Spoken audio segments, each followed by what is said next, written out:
omulungi atulaba ku Ground Media UG tukubuuzaako tukwaniriza mwaka omupya 2026 officially mu Uganda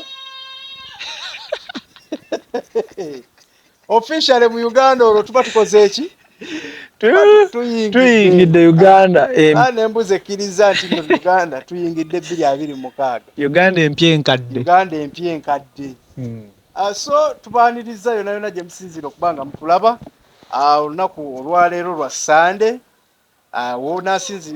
wonalabira vidiyo eno obudde bonna manya mu Uganda ffe tukoze eki tutandise. We have the new president elect, that is Yoweri Tibwabura Museveni. Remained the same president omupya omukadde. President omupya omukadde. I think the business will continue as usual. Naye nga ebingi ebibaddewo atuzze okuba ate nga tumenyaamenya akalulu engeri gye katambudde atugamba gwe nawe n'atana subscribing atukusaba bambe subscribinga asobole okuba nga weegatta ku the bigger family ate video eno giweka like esobole okuba nga ogyongeramu amaanyi etambule etuuke ku oyo atanagiraba ne tugamba genda ku www.groundmediaug.com ate osobole okuba nga weegatta ku kibanja ekya family eweddeyo ejjudde gye tugamba nti nno tuli mu kubanga tugaziwa okubanga tweyongerayo nga tuwera kyolina okubanga okola kyangu nnyo genda ku www.groundmediaug.com osobole okubanga ate okubeerako bw'otuuka ku website yaffe tugamba tulinako TV, that is Ground TV 100% entertainment. Tuliwo okubanga tukusanyusa Ground TV osobola ogifuna ku bibanja ebirala okuli Afro Mobile, My Channel app gowena owa Android atayagala kubanga oyongera okubanga otekamu extra money otufunira ku My Channel app ate kosa ne Green Monday app. Wayo TV anytime we are coming naye ekisinga obukulu genda ku www.groundmediaug.com osobola okubanga weegatta ku the bigger family.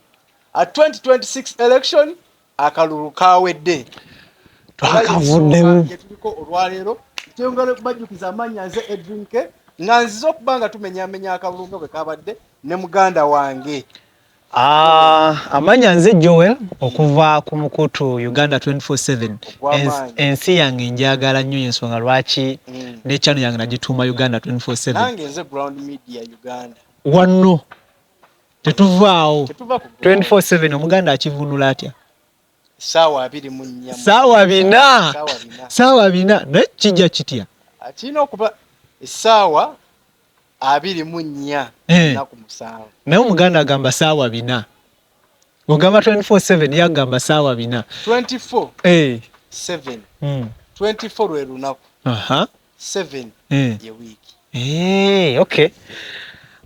Mbalamusizaako abali ku mukutu gwa Ground Media tubebaza okubeera nga mubeerako abatulabira eri ku Afro Mobile abatulaba ku YouTube nze nzikatiriza nnyo wamala okusubscribinga akadde akaje mu kigambo personalize kateeke mu all ogenda kubeera nga ofuna notification buli mboozi gye tuba tutaddeyo notification ogenda kubeera nga ate ogifuna guno gwe gumu ku mikutu gyemanyi nti tegyebaka era babadde batukubye mouse magiza ya internet naye wasigadde nga tuwaganya okitegedde so gokubeera okubawayo videos afe twabadde mu kizikiza muganda wange aba Uganda 24/7 yeebaseemuko so Uganda tubaaniriza mu Uganda yaffe empya enkadde empya enkadde kubanga empya eya gains yebadde eyokunoonya gains kati eno eyaki ya protecting gains era Uganda empya enkadde olw'ensonga nti omukulembeze bazemu omulonda mu kisanja ekipya naye nga ate ye mukadde okitegedde yabaddewo emyaka 40 years in existence so wanaatuteera by the way yeyubudde 40 years yasooka n'atufugako nga Yoweri Museveni bwe yaddamu awo mu 40 years n'atufugako nga Yoweri Kaguta Museveni n'addamu n'atufuga nga Yoweri Tibuhaburwa Museveni kino kisanja kyakubiri nga tulina Yoweri Tibuhaburwa Museveni ekyo kitegeeza ki yatufugako nga Yoweri Kaguta yasooka tufuga nga Yoweri Kaguta kitegeeza amanya ge gakyuka gokka ate woddayo mu byafaayo bajja kugamba nti mu bbanga eryo Museveni yatufugidde ery'emyaka 4 tubadde ne bapulezidenti banjawulo okusinziira ku mannya eyasooka okutufuga yali mulala kati atulimu ye Tibwabula yakatufuga 2 kino kyakubiza oba erya Tibwabula lizze 221 kati ne mu 226 ye Tibwabula kati tulinza okulaba nga mu 231 ayinza okwongerako eddala olowooza lyaki Tibwabula manyi kye kitegeeza tawabulwa kati mulimu mu 31 ayinza kujja na linnya ki mu lulimi olwo ogamba nti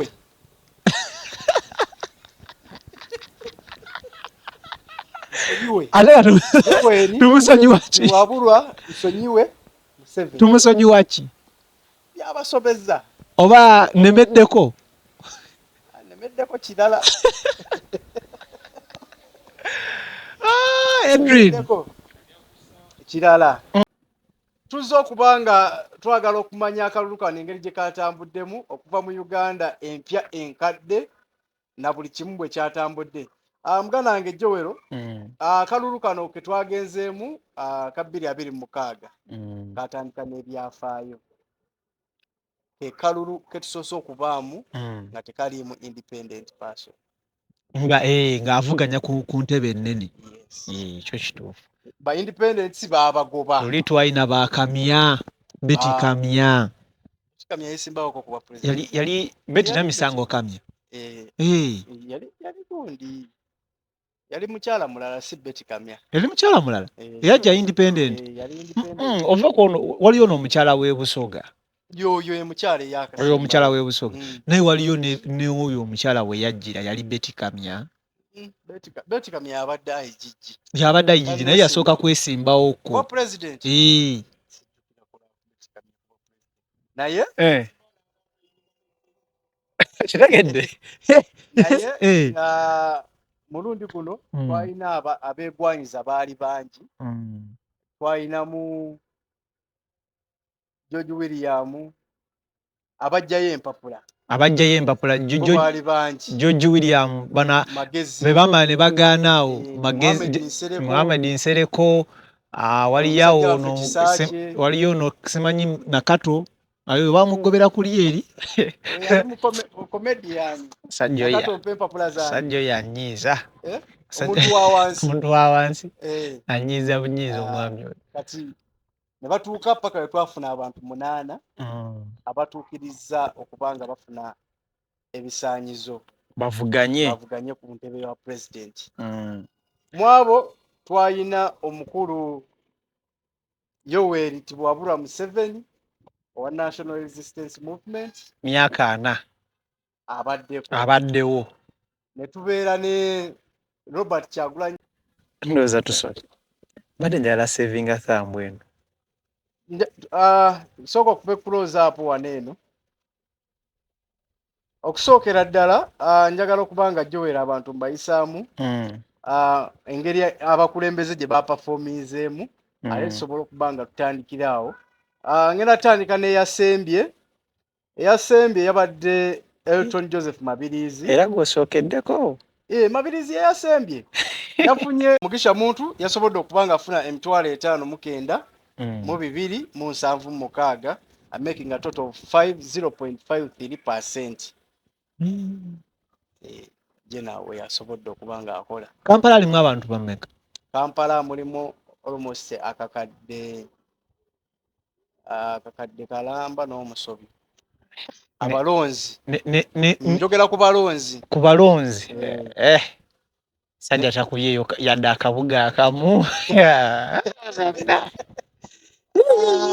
kuba Kampala yokka Kampala ogenda Masaka ine abantu emitwala guno Masaka ina abantu obukadde 5 wodda sajja kati benkugambye Kampala Central yokka nga abalonda luzisa abalonzi bali akakadde kamu n'omusobyo.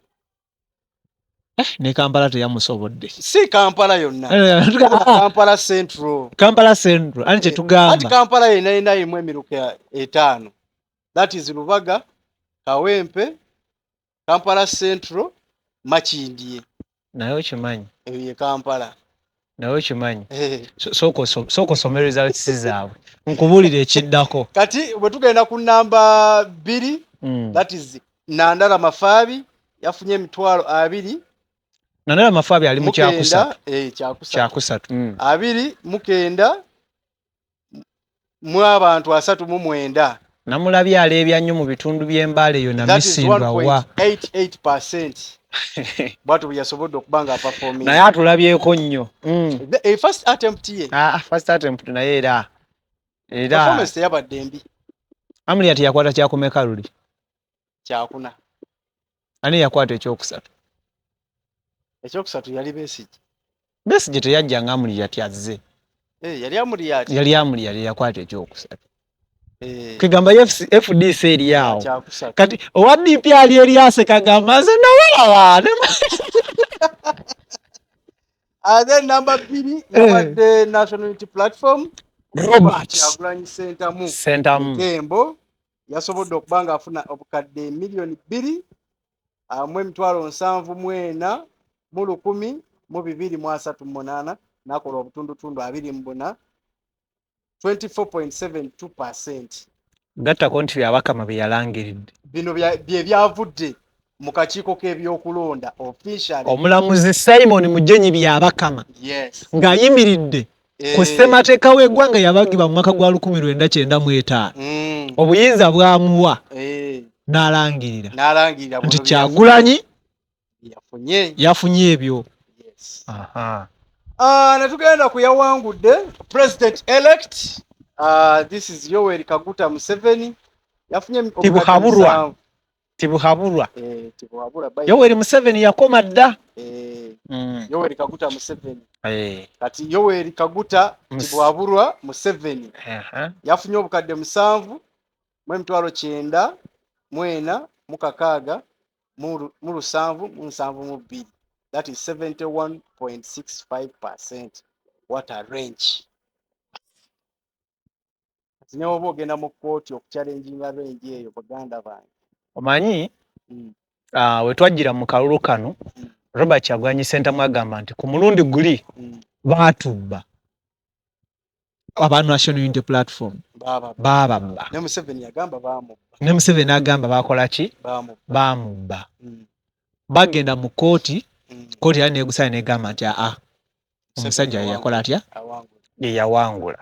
So ku luno we bakomawo mu kana akalulu 2026 balina mission ya kugenda mugende mulonde mu bungi. Mugende mulonde mu bungi abule wabbira ki akalulu. Kati ate wolaba results zino zakubye sama. Obungi bwagenze wa Museveni. Okitegedde? Mu bufunze akakodyo Bobi Wine ke yaleeta Museveni yakakozesezza. Ke baamukubiddemu. So he encouraged the masses to go and vote. But teyabagamba mugende mulonde nze.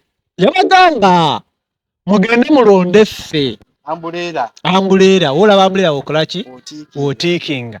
Bayine ba piikinga ne bagamba ayagala kutulabisa kutukuba. Bagamba ambuleera ye baasi. Anenda sebo. Ati be bayogeranga waneeno sebo. Ambuleera ye baasi. Yotegeza olaba ambuleera ye baasi tikinga kwa ambuleera kale tutegeza abantu wali abali confused. Anti kati yatuuka ngalabawo byombi baasi na ambuleera. Tewawuliranga abavubuka nga bagamba ambuleera ye baasi. Akayimba ko nakawulira. So kati bo bano aba NRM tugambe yes obululu byabakama bwe yalangiridde era agamba bannayuganda be balonze abodo luwakanya bagamba nti bababbye. Ye yawangudde yalangiriddwa tetumanyi nga tetufudde ku methods ze yayiseemu kubeera nga awangula ye yawangudde. Era n'akozesa akabadi kaabali aka protest vote ye n'akola ki? N'akakozesa.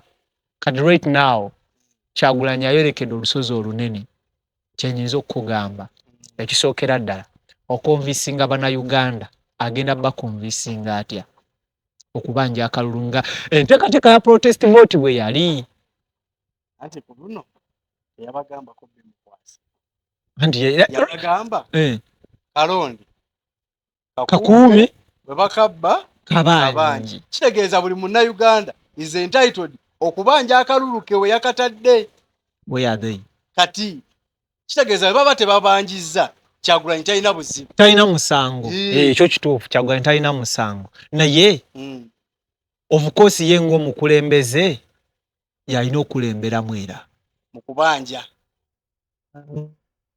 Kyagulanyi yavuddeyo n'awakanya ebyo ebyavudde mu kulonda era alina obubaka bwe yasobodde okuba nga ayogera abo tugenda okuba nga tubateerako awo mu maaso mu buwulire mu bigambo bye sajja baamuwamba dda yagamba baamuwamba nga 15 amaka bagasalako kyasinze okunnyumira omwana agamba taata baamuwambye maama ne bamusibira mu nnyumba ne maama avuddeyo agamba baabawamba ne maama avuddeyo n'agamba baabawamba taata agamba bajja ne mbaddukako ndi mu safe place era wensinzidde okola vidiyo eno what is which is which omukyala agambye ennaku z'omwezi nga 16 yes si after akalulu bwe baba basalako ewaka Bobby n'asobola okukola ki okudduka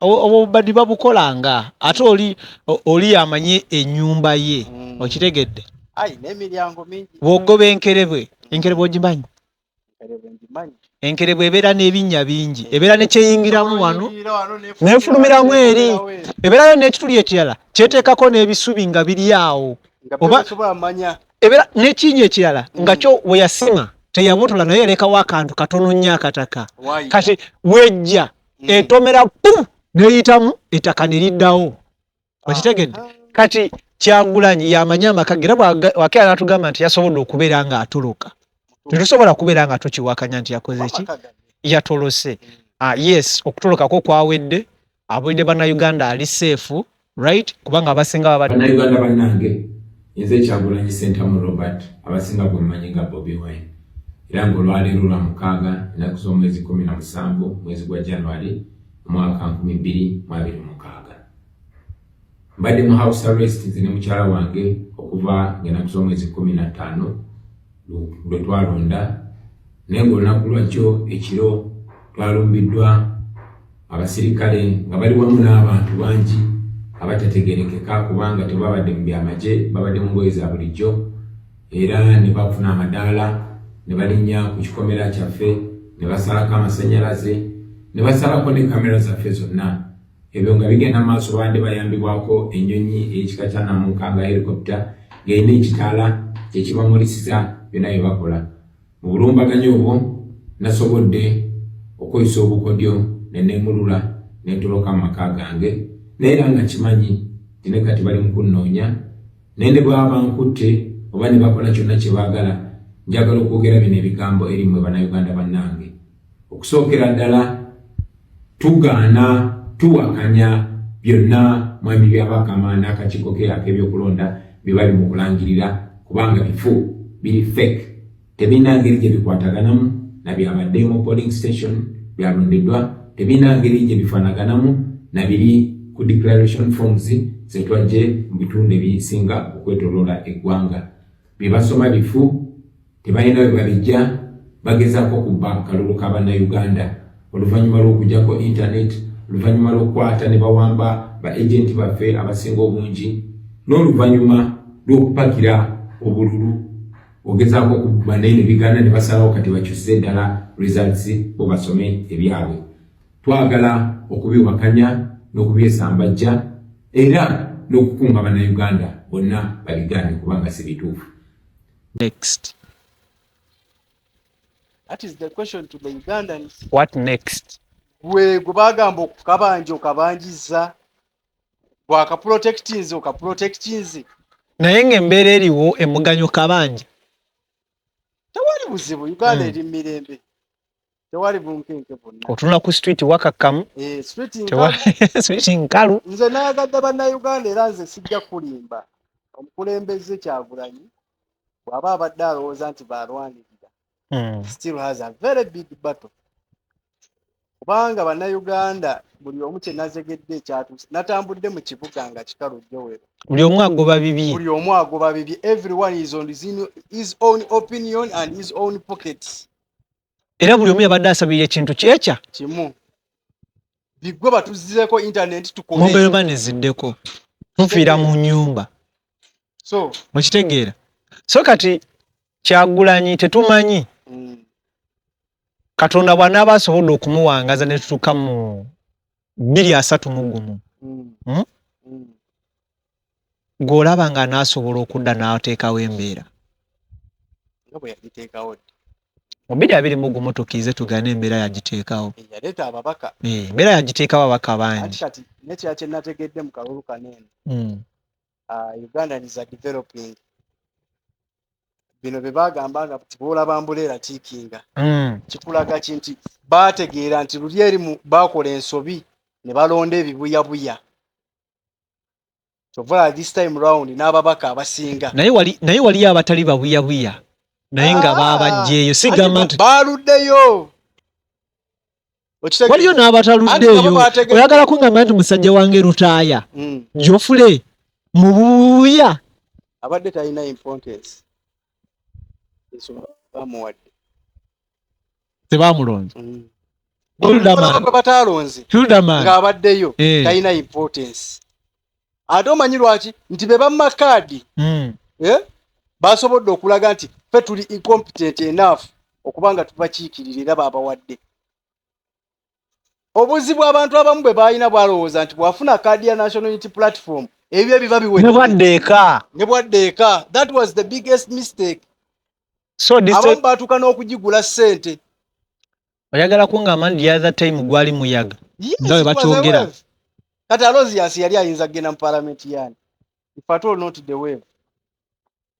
So yensonga lwaki akadde kano NRM ya nkizo kubanga wotunulira ebifo ebisinga mubaka ba parliament NRM kati esinza ki ekubidde walanu. Abagamba nti baababye kituufu tebaababye. Kyensobola okubanga nkugamba Joel nti abantu nga bo bategedde ekituufu.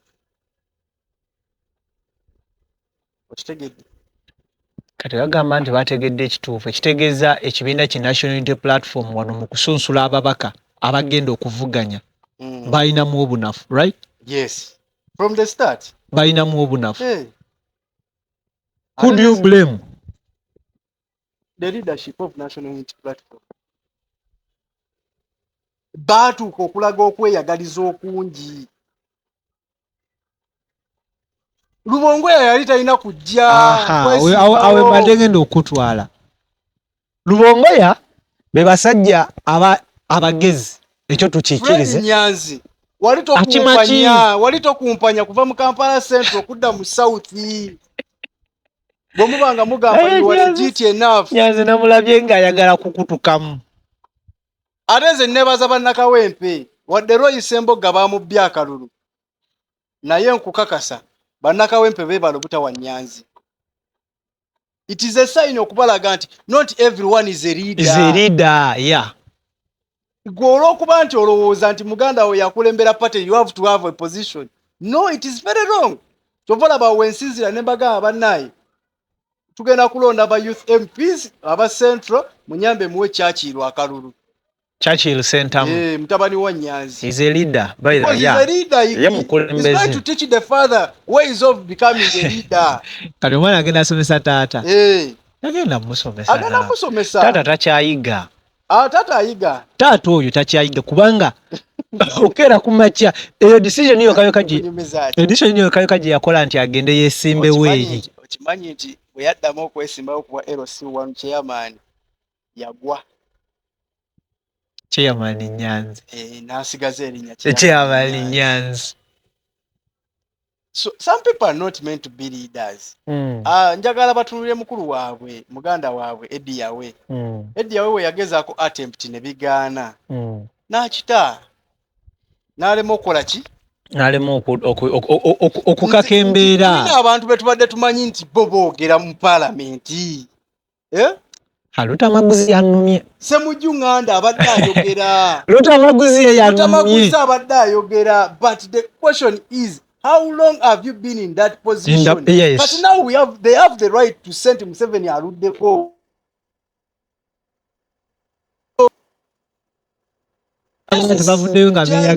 Kitegeeza nti Munnayuganda asazeewo nti nno ategedde waalina okulongooseza ekkubo lye. Bwe mba njagala okuggyawo kiri ekiri waggulu kasooke njere wano. Waliwo omusajja gwe baakubye akalu bamuyita Abuddu Katuntu. Abuddu Katuntu abadde amaze emyaka 2. Namboze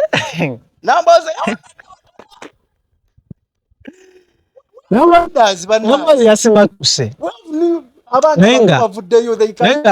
They can talk. Ekyo wobeera omukulembeze. Good manifestos. Wobeera omukulembeze. N'okulembera abantu okumala emyaka 2 oba 15 n'osigala ng'era gwakyajja okwefulumya. Okimanyi mulimu n'abayingira parliament nga member wa parliament afuna emitwalo 10 milioni 15. And today member wa parliament ali almost milioni 3. Wulira myaka 15 gwajja ne weesimbawo.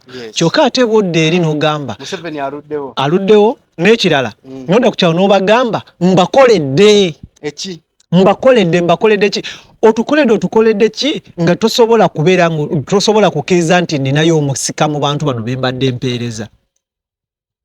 Ebyo tubagamba bannayuganda. Ne Museveni kyekizibu.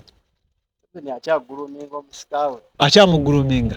Well and good wabanga akyamuteekateeka. Naye nga azatulagako byasobola okukola ye tetumwogera nako. Wabanga yes akyaguluminga omusika we well and good. Naye omukulembeze wali ku Twitter olaba akyankalanya Twitter kati olwo bwanajja ku nte. Naye kyo nze kye nalabye eno ndowooza yange nga nze. Wakimanyi nti gye bujja mu maaso awo Munnayuganda tagenda londa president Munnayuganda ow'eno wansi. Ng'ani alonda? Olaba namba y'ababaka ba NRM abagenze mu parliament. So far now they are 200 what? Bali mu 200 plus so far. Waliwo ku budde bwatogikwatako. Naliwo. Omanyi nga ekibiina kyalina influence nene ku kuyisa etteeka eryo. Nti buli wa NRM teeka agenda gamba yes. Kati ekyo kiwedde. Bazze mu kulonda wano ababaka ba parliament abagenze mu parliament tukize tugaane bannamateeka ab'amaanyi oteya babafulumiza parliament ababadde baleekaana ab'amaanyi babafulumiza parliament. NRM ekibiina ekiri mu buyinza kituuteyo bangi. Kitegeeza ki nti singa mubaawo etteeka erize kijja kulyanguyira okuyita. Wulira kijja lyanguyira okuyita. Kati etteeka liri baligenda bwe liba nga aw'okuyita wangu bajja kuleeta etteeka bagiyita parliamentary system. Nga parliament yeronda president. Guliraba ani agenda olisimbira omukono. Niyo bakera bukezi ne bagamba nti muwanike emikono agamba yes agamba no. Olowooza NRM egenda kubeera n'abantu bameka? 2 plus. Eryeteeka liyite. Bwe bukeera ku makya His Excellency we Kaguta Museveni Buhabulwa n'avaayo n'agamba nti nze akalulu sigenda kukomawo naye ono gwe nfulontinzi y'abajja. Of course aba ayiseewo bo banabutagamba nti unopposed naye aba ayiseewo kubanga nambe esinga obunene mu parliament akadde ako egwa mu kibiina kyani kya mwami Kaguta. Ate nga yaleese omusika. Olaba ke bazannye. Omusika gwe baleeta tagenda akakalukana nammwe. Tagenda akakalukana nammwe musimanyi mu ntaala Uganda ngende nononya akalulu wacha. Yagenda abeera wali enteekateeka taata agikoze wabanga yes tuvu gwe bagenda okuleeta ayitewo kaweweewo. So nze nina okulowooza nti gye bujja gwe Munnayuganda asookerwako togenda kulonda. Bagenda kugamba nti ono omubaka wa parliament akiikirira mmwe. endowooza zammwe zonna yakola ki yazikiikirira yazikiikirira so ye bw'asalawo mwenna muba mukoze eki batusazeewo nze kye neeraliikiridde nti eyo gye tukola ki gye tulaga gye twerekedde tubadde n'ababaka ba paalamenti nga Papa Museveni amazeemu emyaka 4 mu paalamenti mu Uganda nga ye ali myaka 2 kitegeeza ali half of Museveni naye nga naye akeera ku makya n'agamba omusajja aluddeko atufuga bubi nze ngenza otandika okulaba okutegeera some you have spent 20 years in the parliament naye gwe emyaka 45 nga ndaba mingi emyaka 45 Jjajja Bobi Wine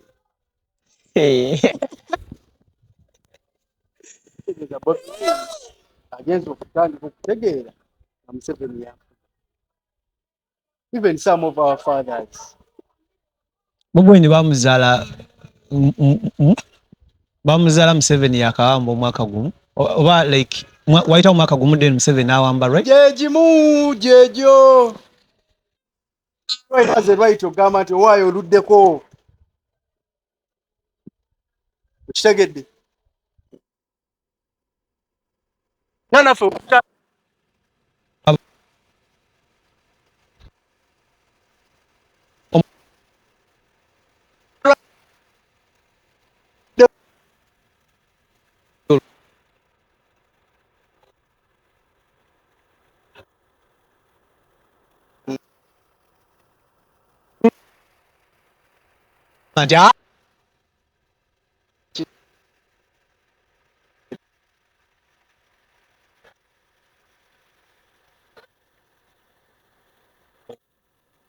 Eddoboozi eri bannamawulire abo abatadde essiira n'ogezaako okubuzaabuza obwongo bwa bannayuganda babateeke lubowa omwami byabakama byali mu kusoma naye nga ensi eri ku muliro okwekalakaasa kujjudde eggwanga lyonna era bannansi bangi bakubiddwa amasasi abapoliisi n'abamagye okugeza ku lunaku lw'okulonda kwennyini ewa Honorable Mwanga Kivumbi abapoliisi bakuba abantu 10 amasasi ne babatta mu nyumba ya Honorable Mwanga Kivumbi emukono basse abantu 4 ebwayise basse abantu 4 emakindi basse abantu 3 tukyalinze okumanya abantu bameka abatuufu abatidde oba abatuusiddwako ebisago ekayunga ne Luweero bino byonna babisirikiridde kubanga intaneti teriiko twagala okunga bannayuganda mwenna okuwakanya n'okusambajja bino byonna byabakama byagamba kubanga si temwaroze sige mazima agavudde gye balondera twagala n'okubasaba okusigala nga mubiwakanya muzimire ku magulu gammwe paka nga bakoze ekituufu tubanja okuzaako internet tubanja okumakinga sure nti DR forms entuufu ne districtary sheets entuufu zibeere uploaded oba baziteeke ku mutimbagano bannayuganda bonna balabe ekituufu bagoberere akalulu nga bwe katambudde so si bino ebyokubusaabuza tukyali bagumu tubiwakanya era tubanja obuwanguzi bwaffe ku lwa Katonda n'ensi yaffe. Hello friends, my name is David Louis Mbongoya and I'm sending out this message to, of course, condemn the violations that are going on in our country. Many people are being arrested, abducted, and so many other violations are taking place. I also want to talk about what is going on with the elections. You people are seeing how the regime and its officials are just announcing results that are unbelievable. In many places, our president's results are, falsified in majority of the places in the country. That is after they abducted so many of our polling agents, so many of our leaders, so many, polling day officials. In some cases, the military took over polling stations, did whatever they wanted to do. But even then, you can see what is happening. They're just declaring results. You cannot know the source of those results. Ekirala okusingira ddala kwebaza bannakampala abavuddeyo mu bungi nnyo ne batulonda. Nga bwe nategeezezza eggwanga olunaku lwajjo, tubadde tuwangudde bulungi nnyo wonna. Bw'olaba Kampala Central erina emiruka 2 naye emiruka 17 gyonna twagiwangudde bulungi naye emiruka 3 gyegirwa gyenjogerako waliwo omuluka gwe bayita Nakasero 2 ng'oguli ku State House ku makya abakedde ne baleeta mukimanyi bulungi nnyo olunaku lw'okulonda twagenda wagenda okuzibanga buli omu amanyi Lubongoya yawangudde ekifo ky'obwa MP bwa Kampala Central.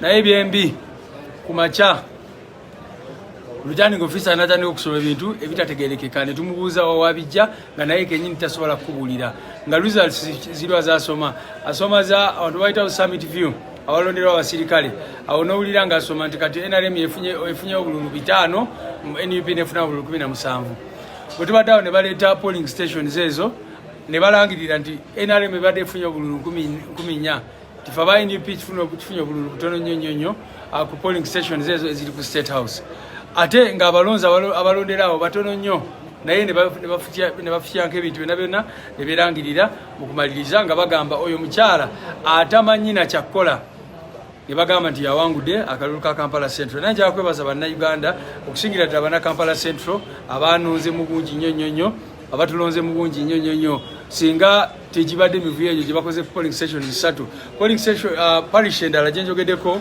gye bayita Kisenyi 1 bwe twatuukayo n'emmotoka yaffe ne bagikuba amayinja kubanga awo batekinga over akalulu konna ne baleeta abayayi ne badeployinga ne batwala ebox munakivubo ne batikinga byonna ne bagamba NRM ewangudde. So njagala of course kuvumirira byonna bye bakoze naye ate mukiraba tebakikoze kunze zeka oyo musajja Luhindi wamulabye ekyakoze Waiswa Alex Mufumbiro ne balangirira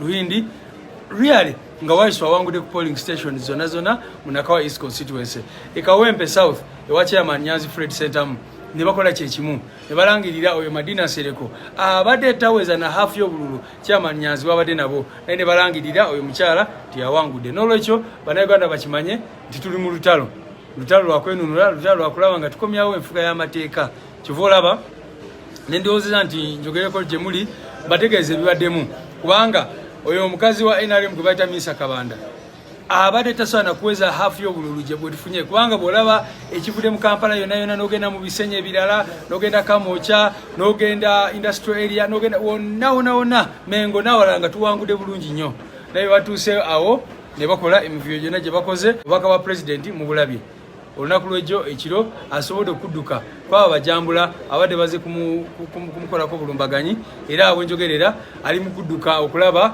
bwasobola okwetaasa n'obulamu bwe n'ebirala naye mu kiseera ekituufu kyemanya ajja kuvaayo ayogere ebirala naye ekyensobola bagamba ku ssaawa zino wendikodingire video akyali bulungi era tusaba asigale ng'ali safe newankubadde bano abasajja bamunoonya wona basobola omujja mukirabye kye bakoze mu kalulu ko bwa president Museveni nga abaayina badde bagamba ebbanga lyonna kumulundi guno baagala Museveni awangule nnyo awangulire waggulu mulaba byabakama byagezaako okulangirira byotasobola kutracinga abantu wonna era n'abakulembeze baffe nga bwe mbagambye batenjogera n'abakulembeze ba NUP ab'enjawulo ababadde beesimbyewo weewaawo waliwo abawangudde era tubayozaayoza naye bantu baffe bangi nnyo abaali badde bawangula naye lugimu yeedikiralize byeyagala ewa Susan Mugabi ewa Honorable Lutamaguzi ewa abakulembeze baffe bangi nnyo sobola kubamenya bonna nembamalayo naye byonna biraga nti oba oli awo bwe tukola kyonna kye tulina okukola tujja kwenunula inshallah Katonda abakuume.